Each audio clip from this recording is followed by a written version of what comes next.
प्रधानमंत्री घरकुल योजना सारायला माहित आहे काय राजे, गरीब गरीब लोकांना पंतप्रधान योजनेच्या माध्यमातून घरकुल भेटते. पण हे जे चेहरे बोलाल तुम्ही, हे राशे गावातले काही सर्वसामान्य कुटुंबातले चेहरे आहेत. त्याच्या अंगातल्या कपड्याहून आणि अंगाचा कलर, आता कलर आपल्या मोबाईलात जरासा उजळ निघते, पण नॅचरल कलर काय सारायलाच माहित आहे. तर हे सर्वसामान्य जे लोक आहेत, हे लोक आले, याचे काही आरोप प्रत्यारोप आहेत. सरकारने सांगितलं की बाबा प्रत्येकाला घरकुल भेटलं पाहिजे, घरकुल भेटलं पाहिजे. पण एक दादा आहेत, दादा त्याच्याकडे हात नव्हतं, तुमच्याकडे आलो. 119 घरकुल आलेले होते, त्यामधून 20 घरकुल त्यांनी काटले. 159 आहे ना, 159 घरकुल ग्रामपंचायत मध्ये आले आणि सर्वांनीच फॉर्म टाकले होते. पण हे नाव कसे काय कटले हे आतापर्यंत काही कळलं नाही. ग्रामसेवकांना विचारतो, ते म्हणतात तुम्ही पंचायत समितीत जा. पंचायत समितीत विचारलं, ते म्हणतात ग्रामपंचायतवाल्यांनी काटले. नेमकं काटले कोण हेच समजत नाहीये.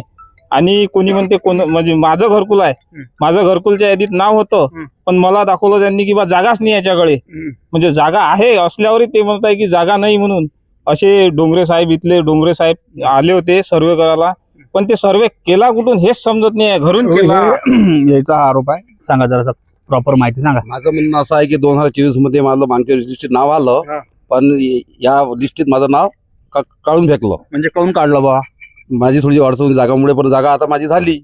मागच्या वर्षी अडचण होती, यंदाची नाही, यंदा पूर्ण माझं क्लिअर आहे. पण यंदा माझं लिस्टीत नाव नाही आहे. पण तुमचं नाव काय पुरं? उमेश गणपतराव नेमाडे. Very good. सांगा नेमकं तुमचा असा आरोप होत आहे का की बाबा परस्पर पैसे घेऊन दुसऱ्याचे नाव यादीत चढवल्याने जे लाभार्थी लोक आहेत ते वंचित ठेवलं? तोंडोबून काम झालं सर्व. तर माझ्यापाशी जमीन नाही, जुमला नाही, टू व्हीलर गाडी नाहीये, माय नाव काटलं त्यानं. मग कौन काटलं बा? आम्ही विचारायला आलो कौन काटलं बा. ते म्हणते पक्का आहे, मग घरी या सर्वे करा, पक्का शिंत. 2-2 मजलीवाले, 3-3 मजलीवाले नाव आहे, एका घरात 3-3, 4-4 नाव आहे, त्याचे नाव आहे. ते जे गरीब आहे त्याचे नाव नाही आहे. आपलं असं म्हणणं आहे, ज्याला पाहिजे त्याला देणार तुम्ही, त्याला काय देता तुम्ही, त्याला गरज नाही त्याला, ते सबन वसान पडले. मग याचं म्हणणं काय, याचं हे सांगते त्याचं नाव, ते सांगते त्याचं नाव. आम्हाला एक सांगा बघा, आम्हाला तुम्ही काटलं कोण, एवढं आम्हाला म्हणणं आहे. तुम्हाला काका तुम्हाला बोलायचं आहे ना, या जराशी इकडे बापा, तिकडे तिकडे कोण चालले, काय नेमकं म्हणणं काय तुमचं? आमचं घरकुल बद्दल म्हणणं आहे. आणि माझं नाव आता या यादीत आलतं, पण 1 महिना झाला, अजून एक साहेब आले, त्यांनी पाहणी केली आणि 18 लोकांचे आमचे नाव त्यानं ते कम करून टाकले त्याच्यातून. म्हणजे जाणून बुजून केलेले आहेत.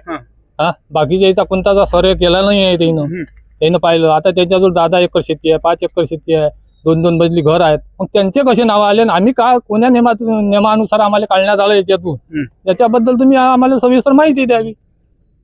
उत्तम भाऊ, यावर पुढे काय नेमकं होत आहे सांगा या गावचं. आता मला काय झालं, प्रधानमंत्री आवास योजना 2024 मध्ये जे घरकुल मंजूर झाले, त्या मंजूर यादीमध्ये या 18 लोकांचे नाव आहेत. 18 लोकांचे नाव आहेत. त्या यादीत नाव मंजूर यादीमध्ये पाहिले आणि नंतर ते यादीत कट झाले. मग या लोकांना वाईट वाटणार नाही का, माझं पहिले मंजूर झाले, आमचे नाव काय कटले? आणि कटले तर असे कटले का जे लोक पात्र आहेत, ज्यांना खरोखर घराची गरज आहे, अशा लोकांनी यांनी डावललं. आणि ज्या लोकांना घरकुलाची गरज नाही, जे त्याच्या निकषामध्ये बसत नाहीत, अशा लोकांना घरकुल दिलं गेलं. ही जी तफावत आहे ही अतिशय वाईट आहे. त्याच्यामुळे या ज्या 20 लोक जे आहेत, आता 18 लोक पात्र मागच्या यादीतले, त्या लोकांना कोणीही बरे घरकुल भेटलं पाहिजे असं यांचं म्हणणं आहे. जर साहेबासोबत तुम्ही बोलचाल केली बोललो, त्यासाठी आता असं करा, ज्या आता यांच्या गावाला 19 तारखेला आमसभा आहे, त्या आमसभेमध्ये 18 लोकांचे नाव समाविष्ट करणे आणि 19 लोकांचे जे काही असतील ते आता ते यादी इकडे पाठवणे आणि नंतर ते नाव मंजूर करून घेणे. जोपर्यंत ते नाव मंजूर होत नाही तोपर्यंत झालेल्या घरकुल म्हणजे मंजूर झाले आहे ते पण होणार नाही राष्ट्रीय. Very good. कसं काय म्हटलं? अन्यथा उपोषण. आमचं जर आम्हाला जर न्याय नाही मिळाला तर आम्ही उपोषणावर बसणार आहोत. कुठे बसाल? पंचायत समिती. नक्की. हे सारे राशेगावचे लोक या ठिकाणी त्याचं असं म्हणणं आहे की बाबा घरकुलच्या आधीत आमचं नाव आलतं, पण रात्रीचं खेळ झाल्याचा काहीतरी कार्यक्रम झाला, रातोरात याचे नाव कमी होऊन दुसऱ्याच लोकांचे नाव. अरे एवढी खराब कंडिशन आहे. एखादी सरकारी योजना जर आली की गावात तर साऱ्यात जे गरीब आहेत त्याची पुरी आधी पाहायला भेटेल. पोरग जर नोकरीवर सांगितलं, म्हणजे पोराचं लग्न जर करत, आमच्याकडे हे आहे, आमच्याकडे ते आहे, आणि सरकारी योजनेच्या वेळेस आमच्याकडे काहीच नाही म्हणते. 2-2, 3-3 मधली हे वस्तुस्थिती सांगितली तुम्ही. हे दिसायलाच फक्त मोठे आहेत, वज्जर छोटे आहेत ते. अपंग असल्यावर मला घरकुल पाबराजो माणूस किती एवढा स्मार्ट माणूस अपंग आहे. तर हेच गोष्ट प्रत्येक गावाची आहे. सरकारी योजनेसाठी गरीबाची की नाही चळावळ लागते आणि पोरग लग्नाला काढले की म्हणते आमच्याकडे ह्या आणि त्या. सरकारनं सर्वात पहिले हे जे गरीब आहेत की नाही यायले लाभ द्या. नाही याचं म्हणणं आहे की बाबा आम्ही उपोषणाला बसू. उपोषणाला बसले सांग जा मला. पण तत्पूर्वी राशेगावातल्या लोकांची लय मोठी नाराजी आज आपल्याला पंचायत समिती अचलपूर या ठिकाणी पाहायला भेटली. नाराजी म्हणजे अशी नाराजी आहे आमची हा. का बा तुम्ही गावात सर्वे करायला एकदा डबल तुमच्या दम मशीन तो आम्ही तुमच्या म्हणतो हा. कधी खरंच आमचं नाव कधी कटत असेल तर आम्ही मान्य करतो. आणि ज्याला खरंच गरज त्याला देणार तुम्ही. हे 2-2 मजली 3-3 मजली वाले घरकुल आहे गरीब असतील ना होते. हा? गरीब असतील ना.